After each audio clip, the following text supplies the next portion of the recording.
Welcome kapatid to our series on how to answer law school and bar problems. Today we are taking a look at a problem from the 2022 bar exam. I'll be showing you precisely how to answer a problem, how to be responsive to a problem, and how you can also arrive at an elegant and precise answer all on your own. All of this and more coming right up.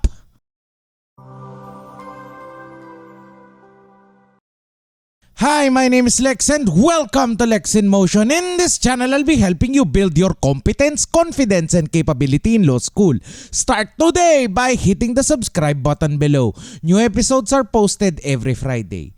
Without further ado, let us now begin with a problem from the 2022 bar examination. I'll be showing it on your screen right now.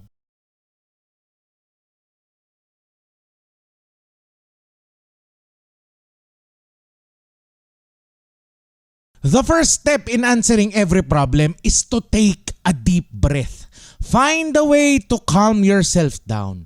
Don't look at the problem, don't look at your screen. Ipikit mo ang iyong mga mata kapatid at huminga ka lang muna ng malalim.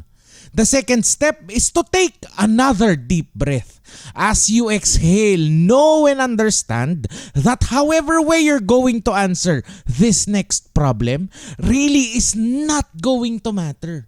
Tuldok lang ito kapatid. It is a dot, a speck, minutiae in the great grand story of your law school journey. And as you exhale, envision yourself passing your exam, passing the bar exam, taking the oath and what you'll be wearing on your roll signing. Now, you are ready to look at the problem. The third step is to read the last sentence, then the second to the last sentence, and then the two sentences together.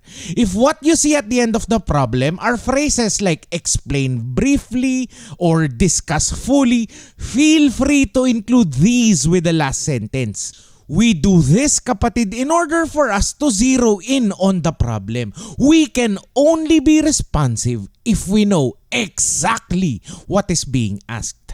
We skip ahead to the last sentence because this is where the question is usually found.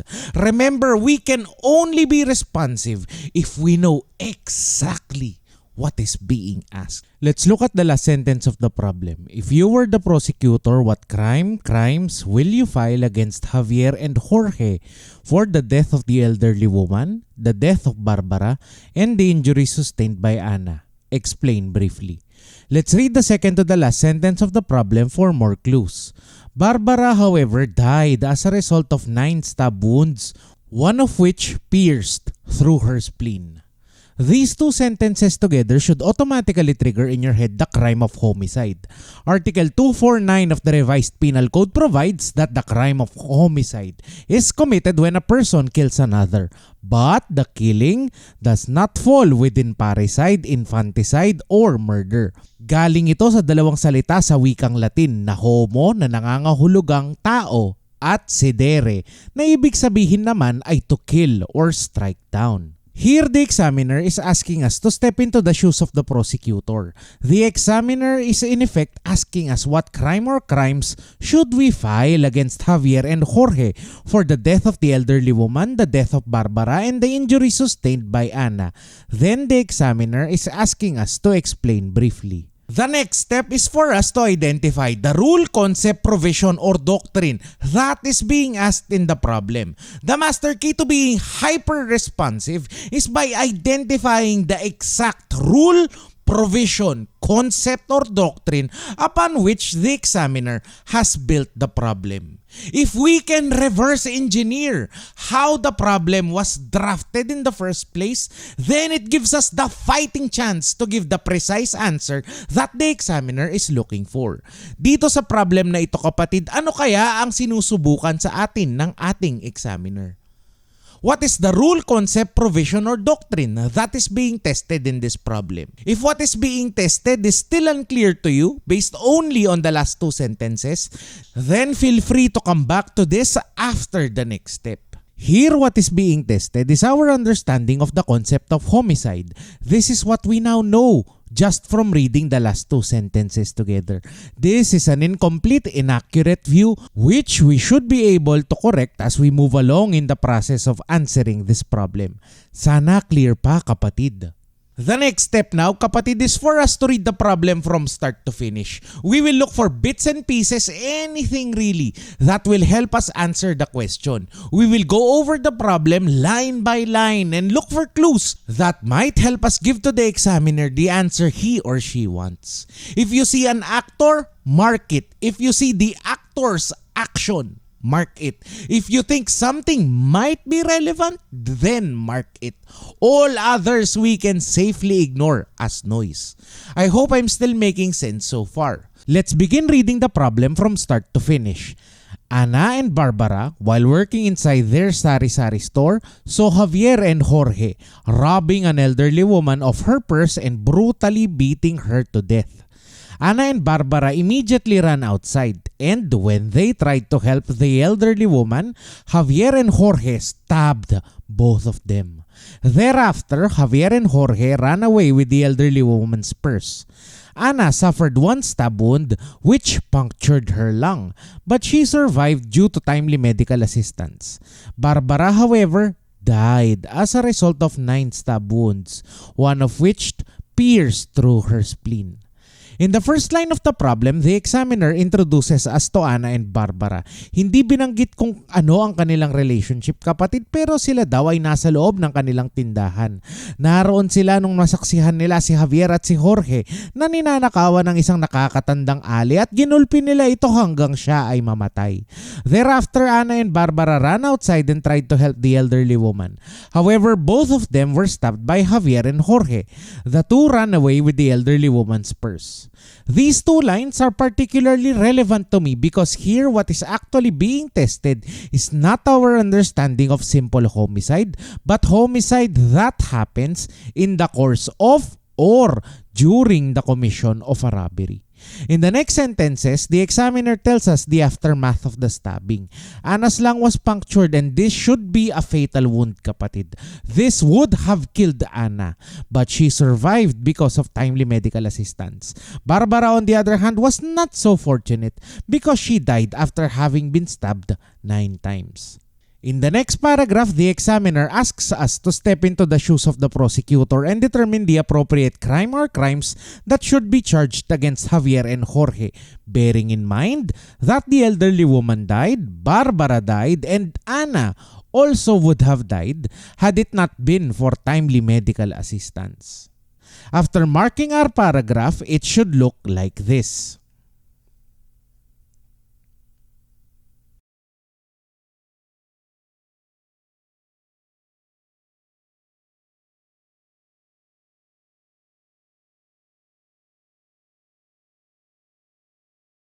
Knowing what you now know about the problem, please pause this video and type up your answers in the comment section.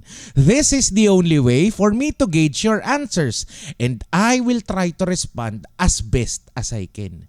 Libre dito ang magkamali, kapatid. Hindi mo ito ikakabagsak dahil hindi mo ako professor at hindi rin kita estudyante.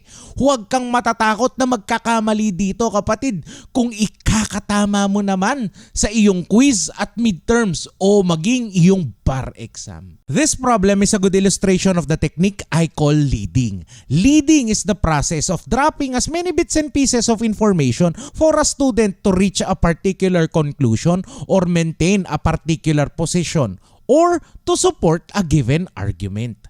Leading is all about baiting the student to give the incorrect answer. It works best against students who are prepared, who are ready, but not at 100%. Okay lang yan, kapatid, kung hindi ka tinatablan ng leading, lalo na kung wala ka pa sa kalahati ng iyong naaaral para sa inyong quiz o exam. Leading puts the student into a position where he or she seems to have no other choice but to agree with the position, the argument, or the conclusion that the examiner has laid down before you. On the flip side, our instincts tell us that this position is wrong, much like the story of Hansel and Gretel, when they were led to the hut or the house of the evil witch who eats little children. Leading also preys on our natural tendency to overthink our own answers. When you face questions where the examiner uses the technique of leading, my advice is for you to follow your gut instinct. If the answer is too easy, it's probably incorrect. The answer might be found in some obscure case or some exception that may not have been necessarily covered in your classes. Here, the examiner is baiting us into answering that there should be two crimes committed here. The more obvious one is the special complex crime of robbery with homicide. The second one is serious physical injuries or frustrated homicide, because Anna suffered a fatal wound and she would have died were it not for timely medical assistance.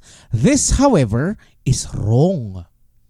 Article 293 of the Revised Penal Code provides that any person who with intent to gain shall take any personal property belonging to another by means of violence or intimidation of any person or using force upon anything shall be guilty of robbery. Article 294 of the Revised Penal Code, on the other hand, tells us about the special complex crime of robbery with homicide. The term homicide here must be understood in its generic sense. Ibig sabihin, ito ay pagpatay ng tao and may include parricide and murder.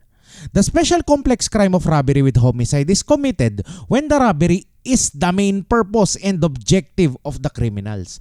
This means, kapatid, that our accused must have set out to divest another person of his or her belongings. The special complex crime of robbery with homicide is committed when the killing is merely incidental or that another person was killed by reason of or on the occasion of the robbery. Dito, kapatid, malinaw pa yan. Walang duda na sa paggulpi lang ni Javier at ni Jorge dun sa matandang ali ay meron na tayong robbery with homicide. So, what about the death of Barbara and the injury suffered by Anna? As a general rule, all other felonies are absorbed in the special complex crime of robbery with homicide. They are all integrated into one and indivisible penalty. In several rulings of the Supreme Court, the special complex crime of robbery with homicide has covered the killing of more than one person. It may also include rape or physical injuries, as in our case. The only requirement is that the taking of property be the primary intention, not a mere afterthought. Other variations of the problem include kunwari ay napatay muna ng ating mga akusado ang kanilang biktima bago nakuha ang kanyang wallet at cellphone. That is one instance of the special complex crime of robbery with homicide. Pwede ring pinatay na nila ang kanilang biktima o pwedeng ang pinatay lang ay ang mga nakasaksi sa kanilang krimen. Pasok din yan sa special complex crime of robbery with homicide. Kung ang napatay naman ay barangay tanod o police officer na umawat sa krimen. Again, the only requirement is that the robbery must be the primary intention of the accused. The special complex crime of robbery with homicide will not apply if on the occasion of or in the commission of the robbery, one of the robbers endeavored to prevent the others from committing homicide. In this example, the person who tried to stop the homicide is only liable for simple robbery. Finally, there is no special complex crime of robbery with murder. Mali yan, kapatid. Even if there is treachery, the crime cannot be robbery and murder. The correct crime is the special complex crime of robbery with homicide aggravated by treachery. We begin our suggested answer with Javier and Jorge should be charged with the special complex crime of robbery with homicide because their main purpose was to take the elderly woman's. Notice, kapatid, that I have used the precise language of the law. The law demands precision in everything we do. However, I have taken the liberty of not writing the entirety of the provision. Doon lang tayo sa relevant, mahalaga, at magagamit natin sa susunod na paragraph. Our next line is our most important paragraph. Next, we need to write our legal basis. The law does not require that you cite the entire provision of the law. All that matters is you write the most relevant portions of the law. Our criminal laws provide that the special complex crime of robbery with homicide is committed when homicide or serious physical injuries are committed by reason of or on the occasion of a robbery. This applies when robbery is the main purpose and objective of the criminals. Notice, kapatid, that I have used the precise language of the law. The law demands precision in everything we do. However, I have taken the liberty of not writing the entirety of the provision. Doon lang tayo sa relevant, mahalaga, at magagamit natin sa susunod na paragraph. Our next line is our most important paragraph, our arguments. This is where you have to argue. Ilaban mo yan, kapatid. You cannot parrot back to the examiner the facts that he or she has written down. Wala siyang paki dito, kapatid, dahil siya ang nagsulat ng problem. Malamang sa malamang ay alam din naman niya ang kwento nito. In this next line, we have to tell the examiner why we have taken this position and why we have chosen this legal basis. We have to give back to the examiner what he or she needs. It's our chance to say, "Ha, I see what you did there." We do this by arguing why we are correct. In effect, we need to sell to the examiner why we are correct. You can land at the correct answer, kapatid, pero kung hindi mo naman ito maibebenta, kung hindi mo naman makukumbinsi ang examiner na tama ka, ay wala ka na rin pinagkaiba sa ilang libong sagot na dadaan lang sa kanyang mga mata. We stand out by first being hyper-responsive to the problem, and second, through our eloquence. This begins by laying down the strongest argument. What is our strongest argument here? The strongest argument here is that the primary intention of Javier and Jorge was to rob the elderly woman of her purse. This was how Ana and Barbara met them. Their intention was to take the purse, not to kill the old lady. Sadyang lumaban lang, nanlaban lang si Lola.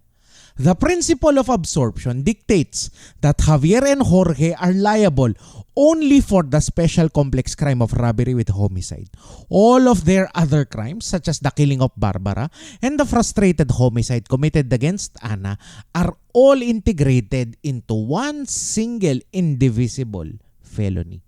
Now, how do we say all of this in the simplest, most concise manner possible? In this problem, Javier and Jorge are liable for the special complex crime of robbery with homicide because the deaths and physical injuries were merely incidental to the crime of robbery. Javier and Jorge cannot be charged with separate crimes because their primary purpose was to deprive the elderly woman of her purse. Notice, kapatid, that we began our suggested answer with "in this problem." Masakit sa mata ang mabasa ang "in the case at bar" dahil wala naman tayo sa korte at ito ay isang academic exercise. Hindi mo yun ikinakatalino, kapatid. Pwedeng-pwede na rin kami sa "here, dahil madali lang itong dot-dotin sa iyong keyboard. I hope I'm still making sense so far. Next, you need to phrase your answer in the form of an argument. You are in law school because you are hoping that someday, one day, you will be a lawyer. At a certain point in your life, kapatid, you will be arguing for a living. Hindi ko naman sinasabi na maging palaaway ka, kapatid. Arguing means convincing your professor, your examiner, or the courts on the merits of your position. Arguing means selling your position and convincing your professor of the correctness of your answer. In your third paragraph, you need to argue. Hindi ka pwedeng umulit lang ng facts. Wala ka nang magiging kaibahan sa ilang libong booklet o answer sheet na dadaan lang sa mata ng mga examiner. Dapat kapag binasa ng professor mo ang sagot mo, masasabi niya na magiging abogada ang batang are. The worst mistake you can make in a conclusion is to simply repeat your opening statement. This would be a waste of your examiners or professors' precious time and attention. Marami ring hindi na lang nagsusulat ng conclusion dahil ayaw na lang nilang umulit lang ng first sentence. When you don't know what to write, focus on the fruits, effects, and results. Assuming that your answer is correct. Ano kaya ngayon? With our conclusion, the suggested answer should look like this. Javier and Jorge should be charged with the special complex crime of robbery with homicide because their main purpose was to take the elderly woman's purse. Our criminal laws provide that the special complex crime of robbery with homicide is committed when homicide or serious physical injuries are committed by reason of or on the occasion of a robbery. This applies when robbery is the main purpose and objective of the criminals. In this problem, Javier and Jorge are liable for the special complex crime of robbery with homicide because the deaths and physical injuries were merely incidental to the crime of robbery. Javier and Jorge cannot be charged with separate crimes because their primary purpose was to deprive the elderly woman of her purse. For these reasons, the deaths and injuries are deemed included in the special complex crime of robbery with homicide.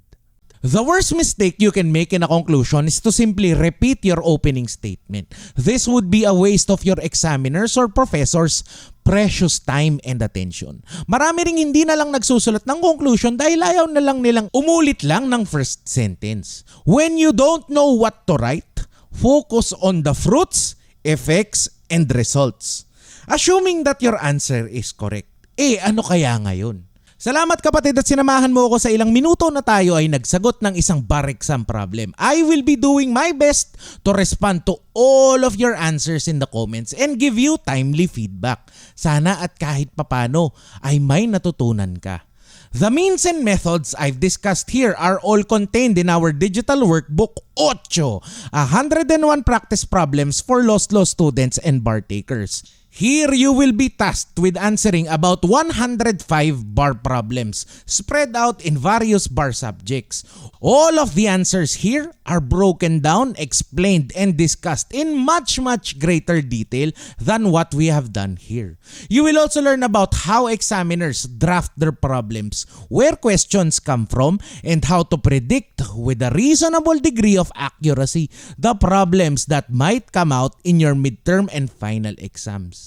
In this workbook, I've also discussed the common tactics that professors use to confuse law students and baristas. At ano ang pwedeng pangontra sa mga tactics nila? Narito rin ang mga typical na mali ng mga law students sa kanilang mga sagot at kung paano natin ito gagamutin. Follow along the journey as we help you take your answers from miserable to elegante. Grab your copy of 8, 101 practice problems for lost law students and bar takers through the links in the description box below. If you would like to see more episodes on how to answer law school exams and bar problems, please let me know by typing yes in the comments down below.